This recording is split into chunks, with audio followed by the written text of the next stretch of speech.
काँग्रेसकडून अमरावतीमध्ये रवींद्र चव्हाणांचा ताफा अडवण्याचा प्रयत्न झाला। काँग्रेस कार्यकर्ते आणि शेतकऱ्यांनी अनिल बोंडेंच्या वाहनावर सोयाबीन फेकले। अमरावतीमध्ये काँग्रेसने शेतकऱ्यांच्या कर्जमाफीसाठी खरतर मोर्चा काढला होता आणि यावेळी हा ताफा काँग्रेसकडून रवींद्र चव्हाणांचा अडवण्यात आला।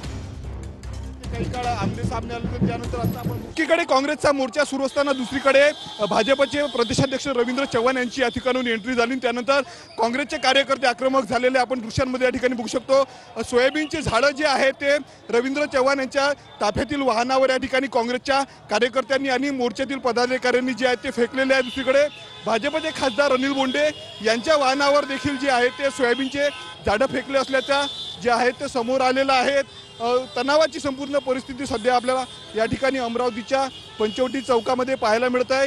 काँग्रेसचं जे आहे ते ओला दुष्काळ जाहीर करावा या मागणीसाठी मोर्चा सुरू आहे आपल्याला पाहायला मिळत आहे। मोर्चाला जी आहे ती सुरुवात झाली आणि मोठ्या प्रमाणावर जिल्हाभरातनं या ठिकाणी कार्यकर्ते आल्याचं आपल्याला पाहायला मिळत आहे।